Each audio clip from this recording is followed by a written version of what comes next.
Lord and Savior Jesus Christ, who has this day revealed himself in the personality of his Imperial Majesty, Emperor Haile Selassie I. I also greet you through the 12 tribes of Israel, which was once lost and scattered, but is now founded in the island here of Jamaica by our beloved prophet, Dr. Vernon Carrington. I also greet you through the Orthodox faith, which is one not of writs nor rites, but a functioning of the heart. In other words, to be born again. Greetings out there in Radio Land. Greetings to the Prophet God and to the members of the 12 tribes of Israel, and to you. Greetings, Sister Darling. Hey, good morning to you. How are you doing this morning? Well, hanging in there, and looking forward to the show. Oh boy, it really is a pleasure. I'm looking forward to sharing the next couple hours. First, I must apologize for not being here last week. Not exactly not being here, but I got here late. But it was a matter of misunderstanding between. Okay, no problem. We let bygones be bygones, and we move on with the positive. I must apologize. Especially to my listeners as well. Of course. And I'm sure they understand very well as well. First thing I must ask you, was it that every time that you're greeting an audience, whether it be a radio audience or your concert audience, you greet them in the manner in which you do? Because I think you're the only artist who makes a greeting such as yours. Well, being a member of the 12 tribes of Israel, which is an organized body of Rastafarians who sees repatriation as a must, repatriating to Addis Ababa, Shashamane, because there's a land grant that was granted to us by His Majesty, His Imperial Majesty,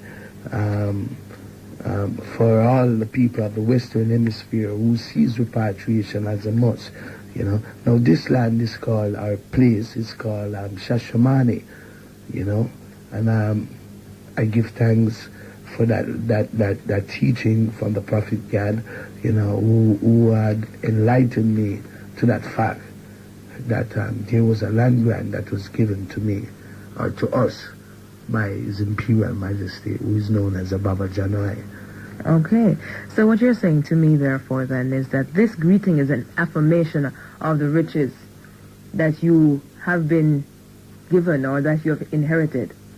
Well, it is a form of identification, and I'm seeing that Jesus Christ, we see Him as the true living God who has manifested Himself in this dispensation of time through His Imperial Majesty, which is known as Emperor Haile Selassie. Whether you call Him Lord God, Jesus Christ, or Allah, whatever you might call Him, it is one God, one aim, one destiny. Truly, sir. Promised land. As Marcus Garvey said. Baba Janai. Okay. When I first came across that word, I wasn't able to call it. I said, what is the meaning of it? I would listen, and then I heard you say it, and I said, okay, let's see if I can call this word. Baba Janai. But I didn't know anything about the name of Baba Janai until I had visited Ethiopia the second time around, the Prophet God was there in Ethiopia, and a lot of members of the 12 tribes of Israel was there as well in Ethiopia, so I had the opportunity of going back there on the second time. That was when I learned about Baba Janai and the meaning of Baba Janai. So I tried to share it with the people of the Western Hemisphere, who is that way inclined, who is hungry for learning or teaching, And I thought it was good, something new to share with the people of the Western Hemisphere. So I came up with the song of Baba Janai. Okay, Dennis, let's go all the way back into your past. I know that nowadays you have lots of things going for you. You're in the midst of recording. The last time we saw you here in Jamaica was at the Inseparable 2 concert. Right. That was absolutely unbelievable and absolutely great. Right. I'm sure you have heard. Mm-hmm. Let's start from the beginning. You've been in the business since you were a wee lad. Oh, yes. Knee high small. Yes, How did it all start for you? Well, it all started at school. You know, I used to sing at school concerts. Which school you used to go to? A Central Branch, and then after leaving Central Branch, I went to St. Stephen's College, which was a private secondary school, and then it was after that I ventured off into the music business, you know, and being a lover of music, I tried to inject as much as possible into the music, not knowing exactly what was really happening, you know, because it was just love for the music, and I didn't know much about the business as such. Wherein I've had my bad times and good times, but I managed to cope because I wasn't seeing the business on a monetary level. Okay. You know, it was more love for the music, and I've been through a lot of changes wherein I didn't regard that as being like tribulation or whatever, you know. Just part of your growth experience. Right. When was it that you actually, you know, describe to me the first time you did a song in school, what it was like? That is going to be about, but you it are was what, very 6, exciting. 7? No, I was more like 8, 9, 10, you know, somewhere around that age. And I was always singing. You had this guy in school called Lewin Miller. You know, he and I used to be sitting and wheezing. We had another brethren called Eugene Dillon. You know, he and I used to walk from my home to school every morning, Eugene Dillon.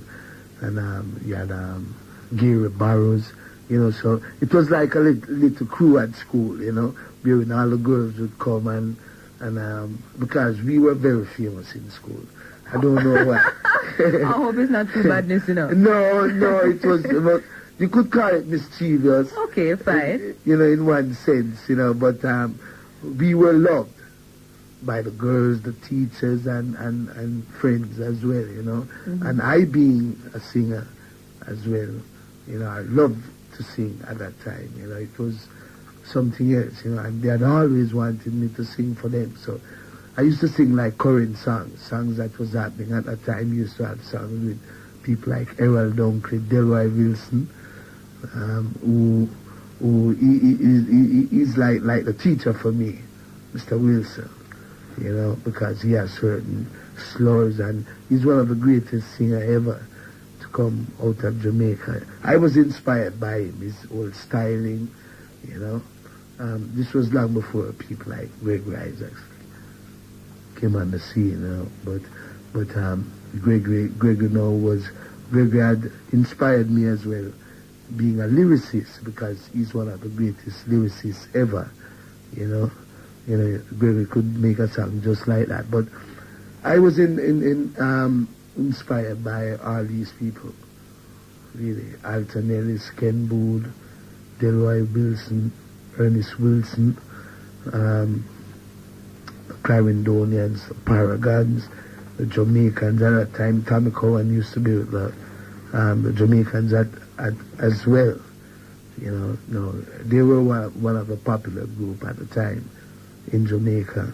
And I used to go on tour with Byron Lee, you know, traveling around the island, which was one of a group, like the beginning of a new beginning of serious singing and entertainment. Right, because going around with Byron Lee and the Dragoneers, you know, with Keatlin and Carl. But I want to know though, Dennis, how is it that you actually got into the recording business from so young? If I follow my heart, no man is an island. No, I was 13 then. Right. No, how that came about? Yes. No, you see, I had this brother. Take up in 13 in what year? 19 what? What year that was again? The year. All right, it's easier if you tell me your age.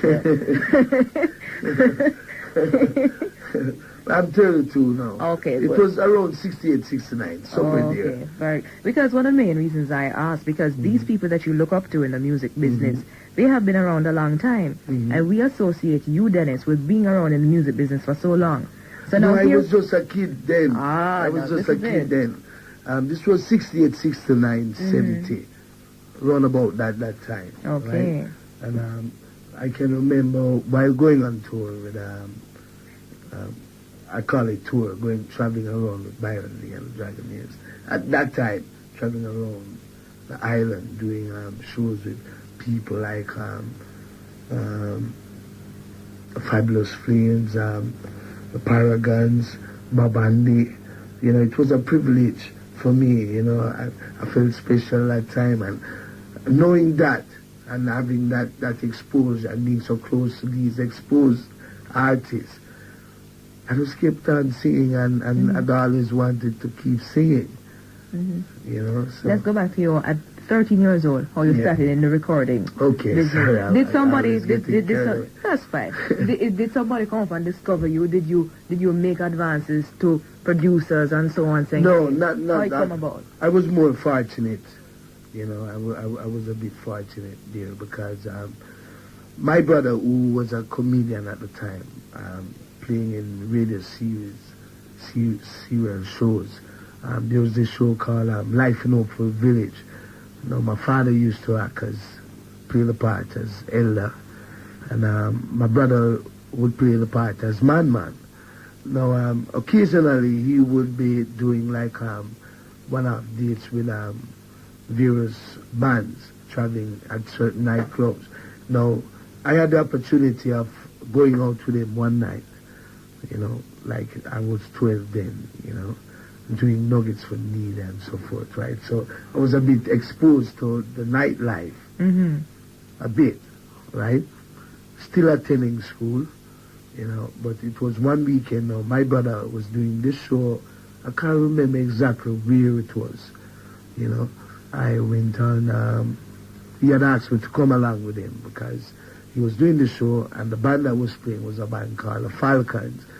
Now, I, being so young, always attracted a lot of people looking at me because they were wondering, how come a kid so small would be in a place like a nightclub? Yes, but I was only there because my brother was performing on the night, which was Basil. And it happened that I ended up singing a song and was well appreciated or accepted. You know, the response was good. No, the manageress for the band, which is a lady called Miss Ivy. She was manageress of the band at the time. Now, she knew Downbeat Cox and Dad, which was one of the ace producers at the time from Studio One, the founder and organizer of Studio One, right? I was privileged enough to normally, being a new talent, you'd have to go through auditioning, etc., etc. No, I was privileged enough to not go through all that change, but to go exactly and straight to the studio and started recording. Now, the first song I did was No Man is an Island. No, that's a lie. The first song was a song done by the Hollies, a song called Love Grows.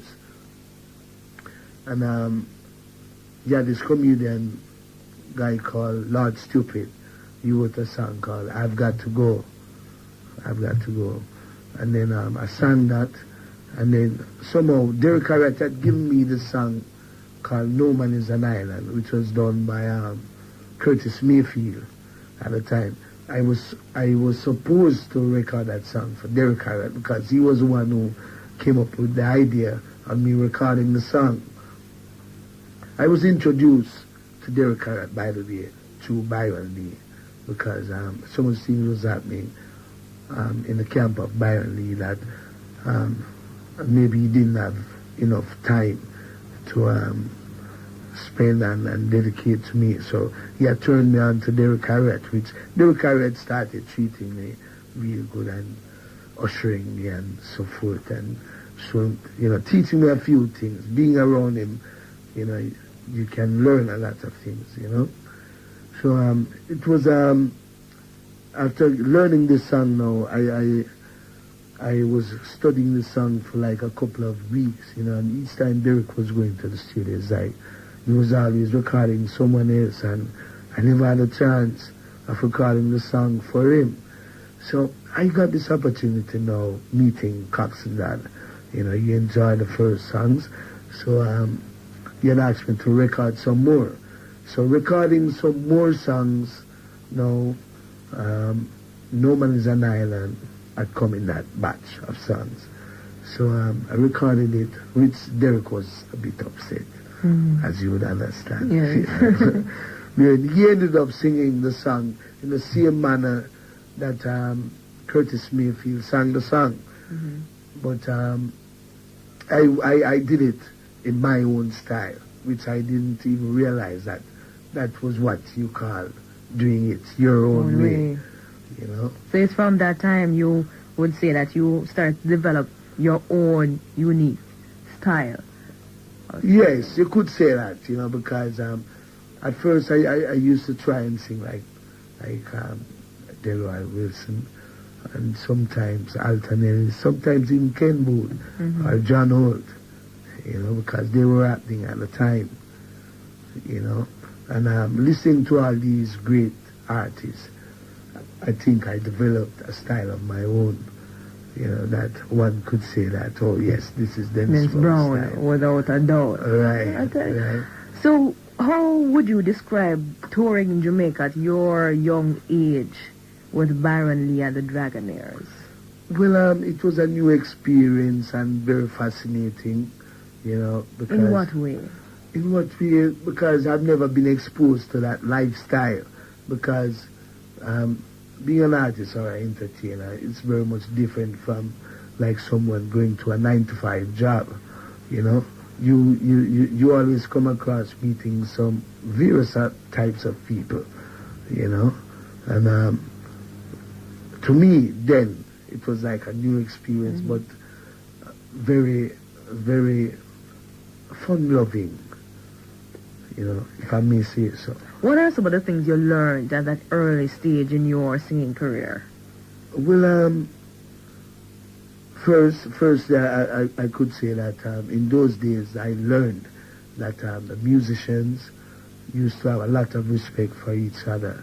And when it comes to reasoning with each other musically, they were very serious. Like, if a guy play a bad note, it's not like now, wherein if a guy sing off key, you know, it's like nothing happened. Yeah, I don't know. You know, so in those days, you know, people like Tommy McCook and other greats, you know, they would keep arguing with each other just for that one bad note. You know, but after all that is done, they're still friends. But when it comes to the music, they were very strict, you know, very, very strict. And I had admired that. And discipline, you know, they were more disciplined then, you know. And I coming from a very disciplined family, which my father is, you know, not that everyone else is not disciplined. But we're dealing with Dennis Brown. Right. I learned to even more how to exercise being disciplined then, because you can't be too upfront. You have to wait your turn. Yes. You know, you cannot be too presumptuous and be mischievous then. You have to be humble and be very observant, you know, and I think I learned a few things. Yeah, it seems that way. 25 minutes going up to 2 o'clock. This is the Dawning on RJR, Supreme Sound and Radio. My name is Tottenham. With me is my extra very special guest, Dennis Brown. You brought up your family. Quite appropriately too, Dennis, because that's the next thing I want to find out from you. How was your family life? You grew up with your father, that much I know. How many other members were in your family? Not necessarily my father at first. You know, my mom died when I was 9 years old. I grew up in downtown Kingston. There's a big yard on Orange Street, right at the corner of Orange Street and North Street, 125 Orange Street. I grew up there. But after my mom died, I went to live with my aunt, which was living at Pleasanton Housing Scheme, which is just next door, Brook Shoppers Fair, off the boulevard, you know.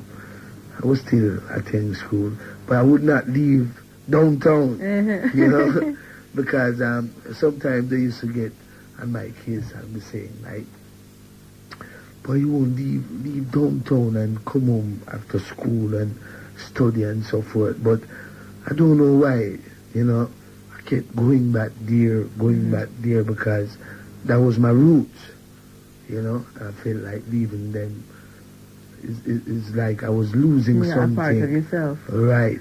But momentarily, the people who were living there started migrating, and then you had new faces coming in, you know. And because I started traveling then at that time. But how did losing your mother at a young age affect you? How would you describe this? It was very sad, you know. I cried first, you know, after learning that she had died. You know, I cried. I was only small then, like 9, 10, and but I managed to get over that vibe and that feeling, you know. And I started living with my aunt and with my father, you know, and as I go along momentarily, I started getting over that vibes and. How many brothers and sisters you grew up with? 5. And what was the relationship between you all, among you? Very close, you know, very close. Apart from Basil and your father, they are the only 2 persons in entertainment? Oh, yes. You know, yourself? I have brothers who are more into accounting, and one is a teacher, my sister is a nurse. I have another sister, Bonnie, you know, they call her Mary. And but we were very close. You know, one thing I must give thanks for my father, but he tried to keep the family very tight, you know, together. It was a lovely gesture that we saw your father, that you called your father on stage. I know it really was a tearjerker. It wasn't something that I had planned either, you know. It was just impromptu thing, you know. It was just a thought that came across my mind, because he was there sitting along with my sister and members of the family and friends and so forth, you know. And something just hit me and said, dedicate the song to your father. And if my mom was there, I would have introduced her as well. That would have been wonderful. Yes, you know, but my father did a good job in showing his appreciation to the audience, which definitely was well received, and it still added a bit of flair to the show, because it wasn't something that I had planned as well, which was good, and you know, it was like magic. You know, anything you touch is magic. How important was school to you, Dennis, when you were younger? Pardon? How important was school to you? Well, very important, because there's one thing my father and my mom used to say, that you can't be nobody if you haven't got any education, you know. So that was where I picked up on learning that education was a key, because they used to say that if you wanted to be a singer, right, you have to be able to count your own money. Important, very important. Right, and you have to be able to learn to read the contracts and know the right things to do whenever, you know. So schooling was important to me, and I never scored from school. Never, you know. Which I had friends who used to score from school, you know, and you know, but that was while growing up still. But I'm glad that I never used to score school. I miss a day from school unnecessarily. So you were a direct teacher's pet. You could say that. Okay, I see. So what happened to you now after you were involved with Byron Lee and the Dragonaires? But before we go on to that, though, entertainment was something you really, really had in mind for your life in the future as it exists now. Well, as at that time, I wasn't thinking much of a career. Okay. You know, because my father always wanted me to further my studies.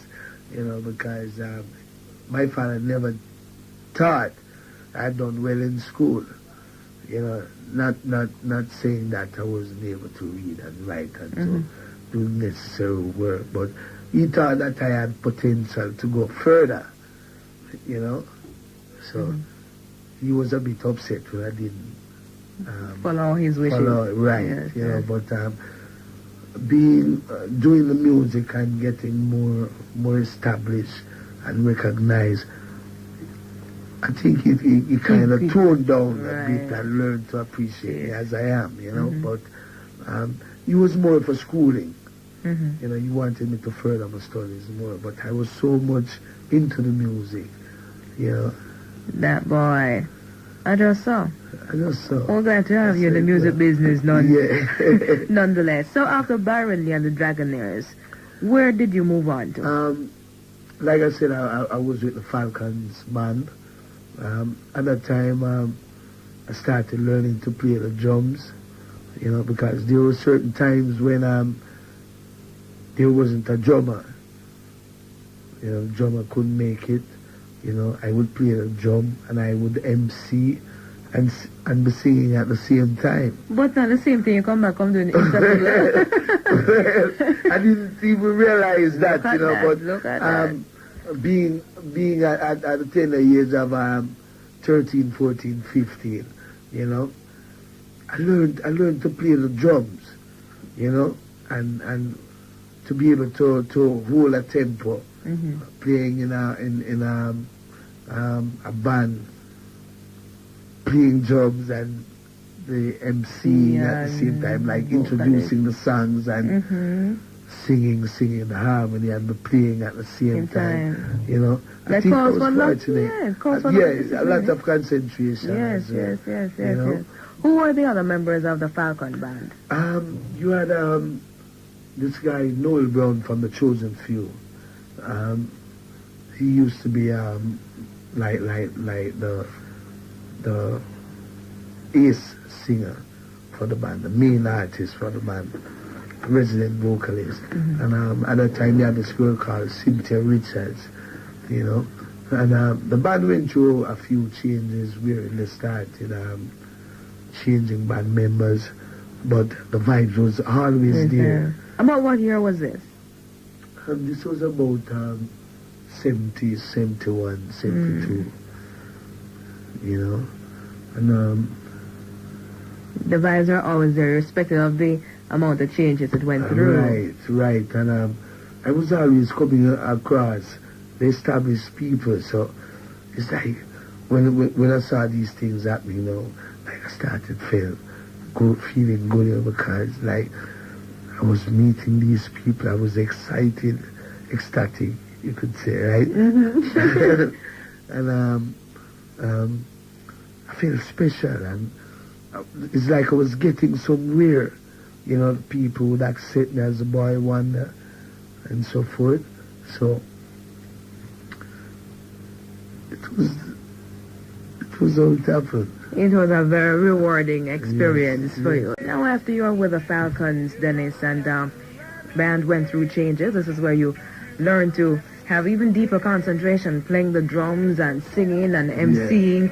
Where did you move on to from there? Well, I started doing freelancing recording for various producers, you know, not knowing that at the time, you know, being overexposed could have hurt you, being an artist, you know. But in what way? For those of us who are not in the entertainment business, how can this overexposure kill you? Well, the overexposure can come about recording for various producers, and everyone is releasing their songs all at once. So normally you might find that you being the only artist have like 9, 10 songs out at one time, which could say it have it's good and you have the bad about that, you know. But I guess I had to try that road, you know, to learn that it could have been detrimental to me being an artist, because I could have been overexposed, and then no one would want to hear anything about Dennis Brown. But I managed to hang on in there, and I was always accepted. So after this knowledge that you gain, after you gain this knowledge saying that, hey, you can't be too much of one thing, not good for anything. Right. How did your career move on from there in terms of touring, in terms of recording, signing with a record company here in Jamaica? Well, I tell you, what I could say after doing the rounds, right? I think my big break came about when I started working with Joe Gibbs. That was when everything all started happening, like real internationally. Okay. Because one thing about Joe Gibbs, he has this knack for certain type of music. He's like a critic who's very critical, but he's like the buying public. He's on the other side looking in, being a producer, which was like a blessing for him, Joe Gibbs. And I think he helped to break my name internationally, and not only him, but it was while being associated with Joe Gibbs, and I had the opportunity of going to England. I came across a guy called Castro Brown, who knew what was happening in London at the time, and I teamed up with him. Now, when you say at the time, what year are we at here now? About 74, 75? Yes. I started working with Joe Gibbs around 73, 74. And then, now during that time, I was working with Nine the Observer. With some of my better recordings was done with Nine at the time. Because one thing about Nine, he was very fussy, and at that time I thought he was too miserable. But he was really aiming for the good and he was very inspirational as well, and he was associated with Joe Gibbs. That was how I met with Joe Gibbs, through Nine in the Observer. So on the Observer label, you put out songs like So Long, and Westbound Tree, Cassandra, Traveling Man, Go Now, Here I Come, Wolf and Leopard, some of my better songs. What do you term those songs, some of your better songs? Classics. Okay. Is it that you can never write any songs like those anymore? Or what? No, or is it because it's not that, writing those songs in those days, it's like I wasn't writing anything. Although I was writing, I thought I was, I didn't know that it would be magic. Yeah, magic, and a lot of songs, because some in those days, like while working with Nine, sorry. Although you might see my name on the record as a writer, sometimes it's not only me alone who write the songs, sometimes Nine might have an idea, and he would tell me, and then I would improvise on it,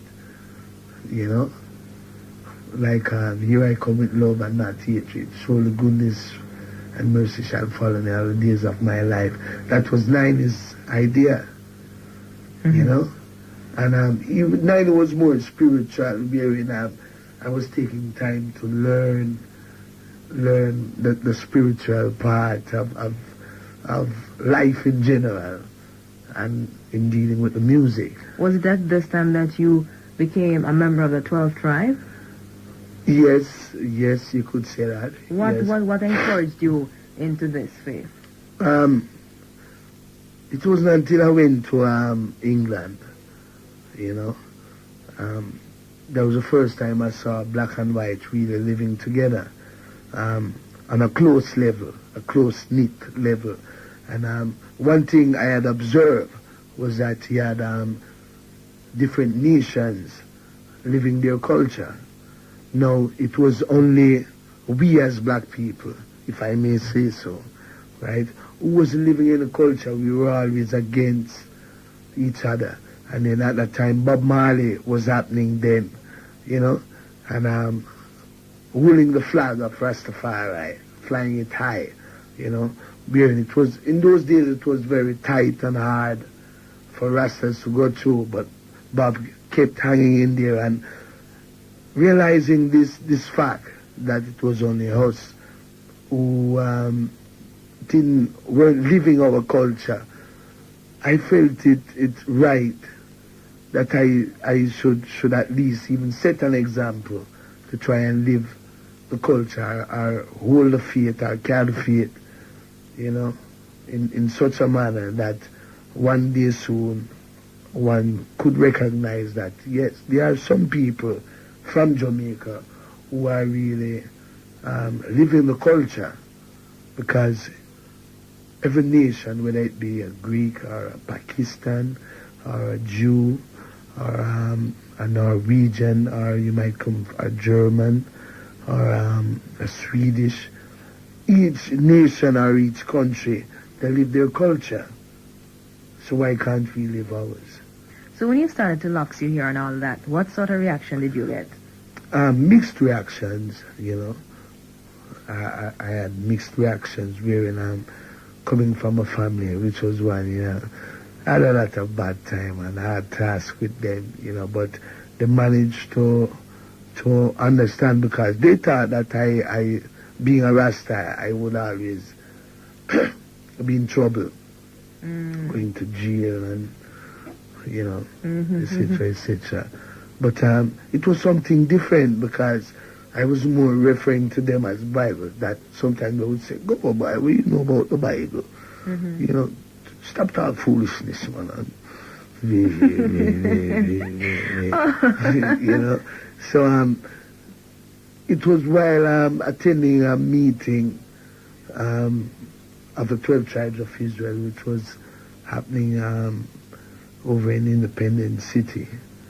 You know, I managed to attend that meeting, and it was like magic, because you know, to see so much people gathered in one place, and then you had the prophet, Gad, and Bridgens, executive members of Israel.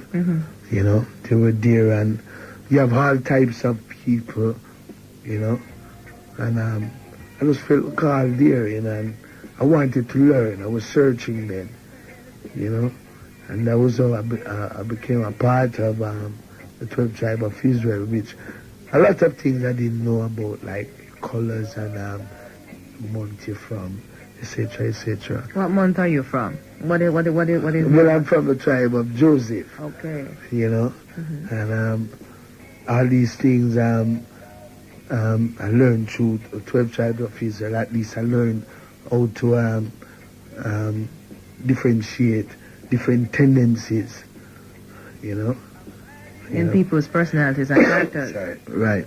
Because each month represents a different tribe, and it represents a part of your body, you know, and characteristics and your tendencies, you know, and that way, through the teaching of Israel, I could relate to people's tendencies and learn how to deal with them on a psychological level. You know? After all, yes, Dennis. So you were telling me about you're getting involved with the Rastafari faith.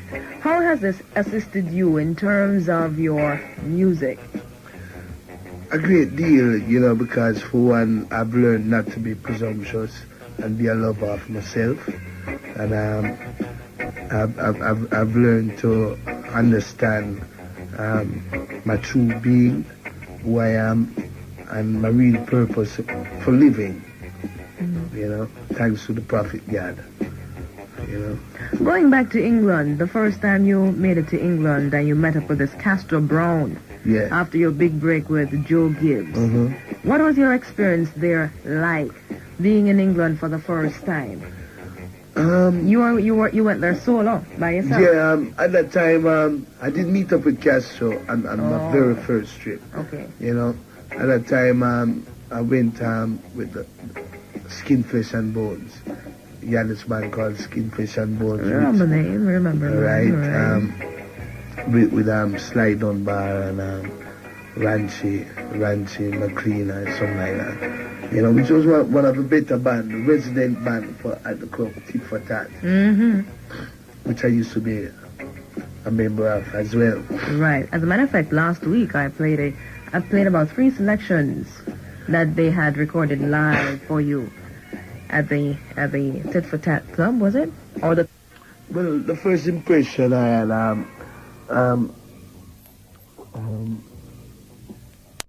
was a new experience, being in England, and the people there, their lifestyle was more to home here in Jamaica than you would have expected, you know, because I never thought that going to England you'd find like the same food you have here, like your yam and your cocoa and your breadfruit, etc., etc. You know, and you could get those things there as well. And I was always treated like a recognized person or a recognized artist. You know, and I always had the opportunity of going into the studio, because in days gone by, you used to have a time when you go in the studio and you'd be worrying about how you're going to pay for the studio time. But I find that in England now, I would have all these facilities, you know, to be able to go in the studio and record whenever I want, however I want, and not worrying about the studio time, watching the clock and all that, you know. So I thought that there was more opportunity for me in England, because they had said that England is like the center of the world, because from England you can leave and go anywhere you want to go outside in the world, you know. And I managed to get the opportunity of going there, and I loved it from the first time, you know. And the love, one of the main things that attracted me there as well was the love for the music there. The people had for reggae music was unbelievable, you know. It was. How would it compare with the other places you've visited since that time? Other places in Europe, in North America? Very much different, because at one time in England, it would seem as if England is the center for reggae music, because you'd have a lot of songs that is released there. It's not released here, you know, or you might hear songs there you never hear in America, you know. But it's like these people, they are historians. They always have things on file, no matter what you do. You know, everything is recorded, you know. Everything can be accounted for. You know, if you have a new record out, it is published in the paper. Everyone knows that you have a record out.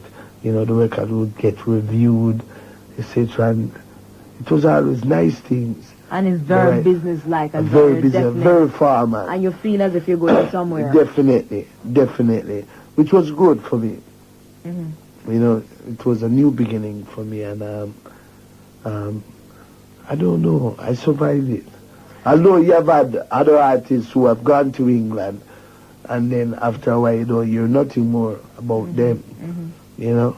But I was very fortunate not to get caught up in that syndrome. Well, this brings me to my other question. How is it that you have managed to stay so fresh? What do you think is so special about you? What have you done? What have you been consistent in that keeps you there every time? I don't know.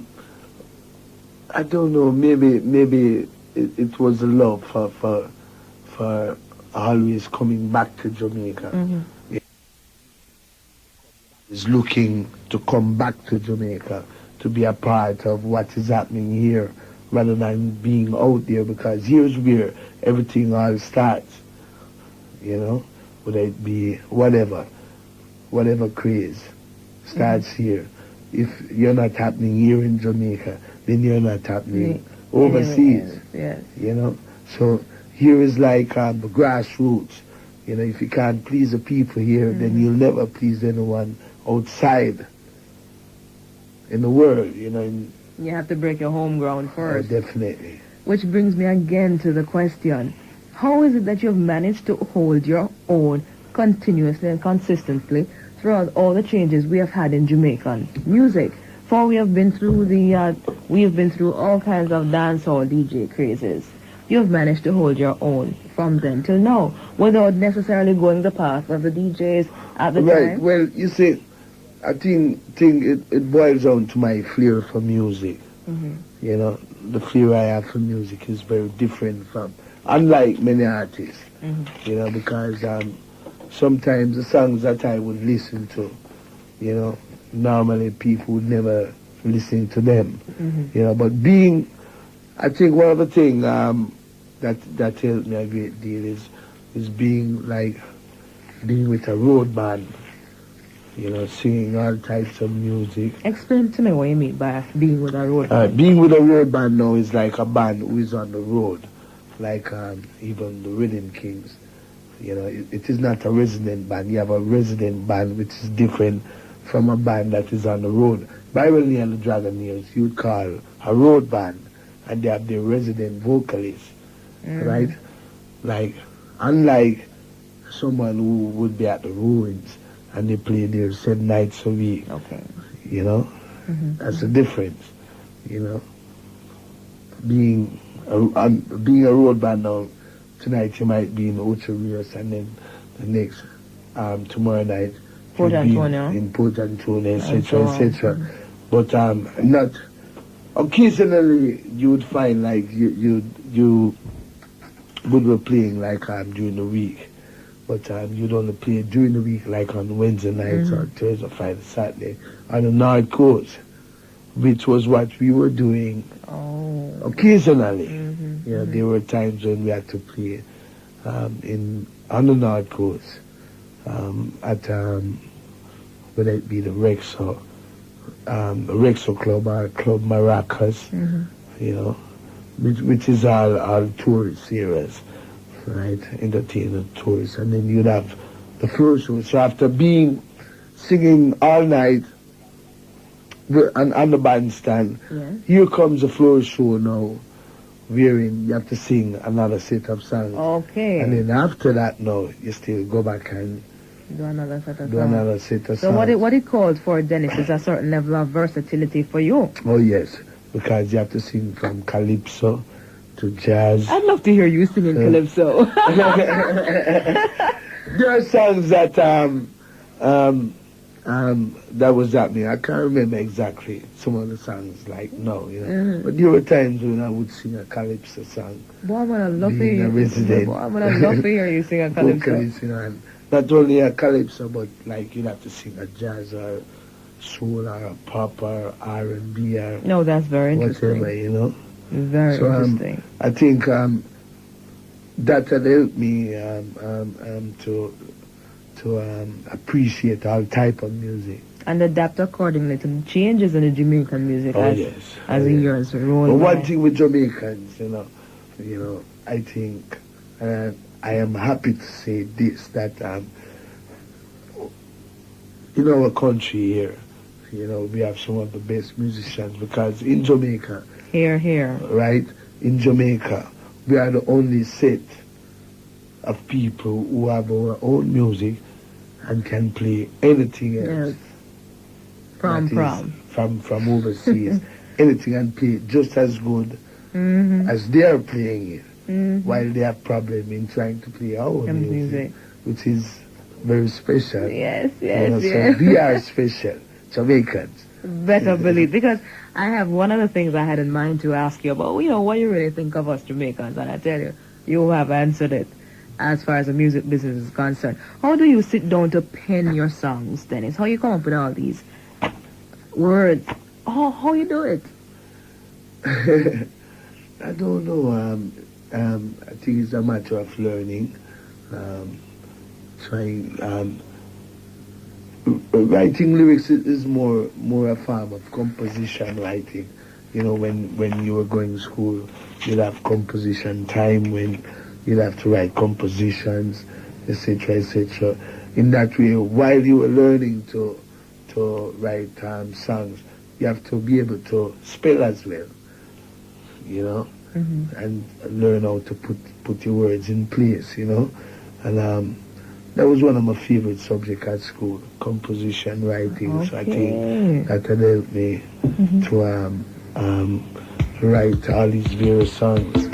Okay, let's go through. How many recordings have you made? Because in selecting your music, the amount of music I played last week, I tell you, I'm sure we don't have in our possession all the recordings you have done. But how many recordings have you done in your career? You know, I've never thought about it before, singles-wise, but I've done over 25 albums. Okay, that's a whole heap. Why do you keep on recording so much? Well, I know, for instance, tonight you're coming from the studio, and I don't know, maybe you go back there when you leave here. Yes, you know? Well, I'm on a very tight schedule now because I'm now on a project that I'm trying to complete a new album. You know, although we have other recordings that is in the kitty still, but it is always new. It is always good to keep working at it, because especially here in Jamaica, because you have to ride with the tide.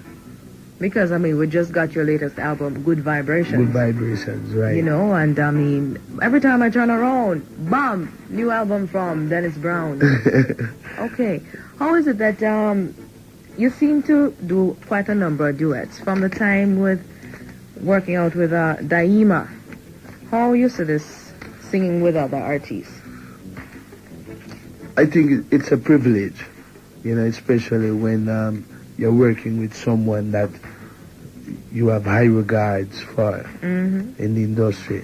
You know, let's take for instance Freddie McGregor, who is one of the greatest singers ever come out of Jamaica, and not only Freddie but people like even Gregory. You know, it's a honor for me. You know, working with people like John Holt as well. You know, because they are just great people. You know, both lyrically, musically, and mentally, and physically as well. What kind of awards have you, which awards have you gotten in your career? I've had Most Promising. I've had Best Male Vocalist. I've had Song of the Year. Which was the Song of the Year? Oh, you got me there. You got me there. You had so before many. having Sitting and Watching, the last one I received for Song of the Year was for Sitting and Watching here in Jamaica. Then I got an award in England while working with Aswad on The Promised Land, because they were the ones who played The Promised Land. It was while they and I were doing a show in Holland. Now at the sound check, I coming in from Ethiopia, I was all hyped up, you know, so enthused with Ethiopia, etc., etc. You know, it was while they were running down this track, you know, at soundcheck, because we were playing at Paradiso in Amsterdam, you know, and just like a vibes, it was on my birthday as well, you know. You know, I was just singing I've my experience. Now the drummer for the band, Angus, you know, like he picked up on something, he was hearing something, so he thought it was good for us to record a song together. And they kept checking me, and I keep putting it off until one day a vibes came into me, and they had booked the studio, you know. So I said, okay, let me go in. And I didn't, and this was very unusual, because normally I would kind of write the songs out first and change whatever word, you know, to get the song more tight and and have more meaning. But incidentally, or should I say more fortunately, I didn't have to write the song like put pen to paper. You know, everything was just flowing from my head. You know. Onto this. Right. What is your what's your philosophy in life? Basically, how do you think? What's your attitude towards life? My attitude. A man must live accordingly. Never you put your hat where you can't reach it. Or bite more than you can chew. So you're saying I some choke on that? Yes. What do you do to relax, Dennis? What do I do to relax? I like driving, you know. Driving? Yeah, driving out to the country or going to the beach or still listening to music as well, you know. So I like going to the beach, and sometimes I enjoy listening to new talents as well, you know, and I'm always ready to encourage a new talent, you know, because a lot of the new talents, they need that strength, you know, to be able to learn how to cope with the business, because there are a lot of good artists that I see trying to make that breakthrough into the industry, and because of the pace of the industry, you know, and the ups and the downs, sometimes they don't have enough faith to hold on to what they've got. Okay. You know, and a lot of times, 9 out of 10 times, you find that a guy might get putty or gone off key, meaning gone insane. Yes. You know, very sad, but these things do happen, you know. You live in England. How long you been living in England? I would sum it up like 14 years, I don't know. Whoa. Why you live in England? For more reasons than one. Okay, name 3. Name 3. Yes. One for the music. One, have a couple of kids there. Okay. How many children you have? Okay, all right, okay. Moving right along. I don't want to disclose that, just I keep that for the next time, right?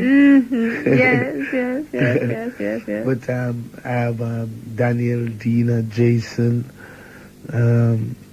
Marla, Dennis Brown Jr., Donisha, which is my firstborn, and David, and I don't want to mention. It's all right. Okay, we understand. How would you describe yourself as a father? As a father, I think I'm a very good father. You see, being at home now,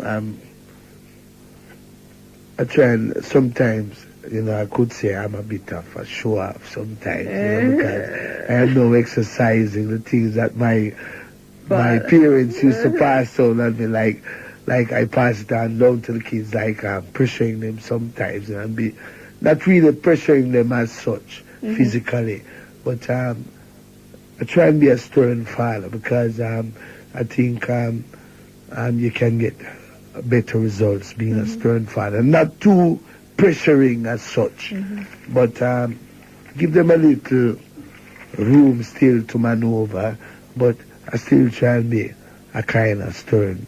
Whether I am or not, I try and be stern, you know, kind of show off. What kind of food you like to eat?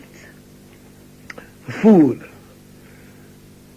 Well, whatever is fitting for the belly, and whatever is good for the health, you know. I'm more into health food. You know. Okay. You did see at the Inseparable 2 concert at the Wyndham Poolside.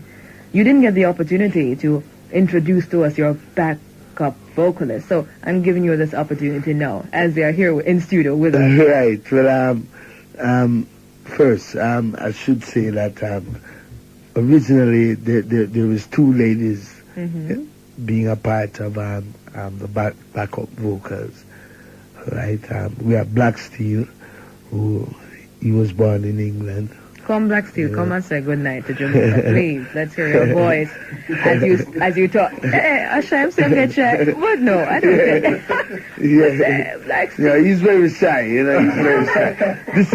This is his first time to jump to Jamaica. But before I go on to that, I must say that Christine, we have Christine, Miss Christine McNabb, and we call her Roni sometimes. You know, she used to be with a group called 15, 16, and 17. She was discovered by Castro Brown, who you had met in England, right? Right, and was working with for the longest period. So she's like our prodigy. Okay. Prodigy, you know. So I saw her working and wasn't getting what was rightfully due to her. So I started having background vocals out on the road with me. But because you didn't have any last year on the Inseparable show. No, but I find that to make the sound even more sweeter, I had to employ people, you know, in the right area. So let me introduce them. This is Black Steel. And, Black Steel, hey, them can't hear you smiling about. So you have to talk. Yeah, I'd say good night to our Jamaican people. Been the first time coming to Jamaica. I love them. That's nice. One question, where you get them the glasses that with the red light I go all around? Well, I mean, you get them all over still, like America, you know. Yeah. You can get them in America or you can get them in New York, England. But really and truly, it's England I first spot them, you know. I was watching a program and I first spot them. Mr. The glasses shock out on stage, man. I tell you. Has anybody told you that you slightly look like another one of our leading vocalists, Anika Mosey? Yeah, they've told you, right? From Reggae Sunsplash. They've been saying from Negril to Black Rivers to Montego Bay to Kingston, you name it. Everybody said, Anika Mosey. Who? Well, now you know who it is. Yeah, but... Yeah, now you know. Well, I know. mean, me and Annie do assemble together. I mean, we do look alike, you know. Yes, but one day I would love to meet him, you know. Yeah, he was at the show, incidentally. Yeah, he was at the show. He was at the show. Saw him there too. I like how you did the backing vocal for Ragamuffin. How on earth did you get that? Oh, fantastic. Do it for me now, please. Ragamuffin, yeah. Ragamuffin, the muffin, the muffin, muffin, the muffin, the ragamuffin, the muffin, the muffin, muffin, the muffin, the muffin.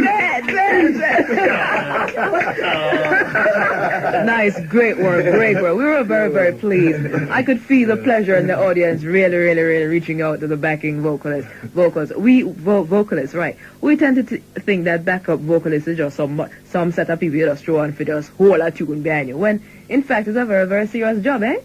Well, it is, you know what I mean, but we're working with Dennis. I mean, when I first heard all of his tunes when I was young, I mean, I just can't stop singing them. So you're not young no more? Sorry, I mean, no, I'm still singing his songs. I mean, I hear it in my mind. I mean, when I first met him at Stanford Hill at the Eddie Grant studio, we done Let's Make Africa Green Again, and that's when I met Christine McNabb. So, okay, Christine. You know I mean? So all of us was in it, you know what I mean, and that's when I started meeting Dennis, and I can't stop singing all of this. And the dance, and that's how, you know. And how you learn to dance like that? Well, boy, I tell you, the guy can move. No one has ever taught me. It just comes through the mind, you know. Yeah, I understand. You are a black person, you know. Sure. Christine, come in. How you doing? Come at this, Christine. Yeah. Christine is so short and little bit. I tell you, how you find singing backing vocals with Dennis? A great experience for me anyway. Hold on, you born in England too? No, I was born here in Jamaica. Okay. It's nice to be home though. Tell how long you've been living in England. Yeah, well, ever since I was 12. Okay. You know, I've been living in London. I won't disclose how old I am at the moment. It's okay, It's okay. We don't matter that. As long as you're doing your job the right way, which I think you have done and you have been doing. Yeah. You know? Anything else you'd like to mention? How did you enjoy the Inseparable 2 show? Because you know that we had an Inseparable 1. How did you enjoy it? It was great. You know, I mean, what more can I say? You know, it's enjoyable and it's nice working with Dennis, and it's an experience.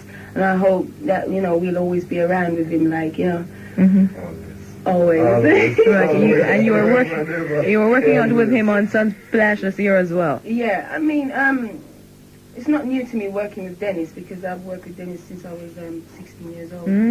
So And how long have you been working?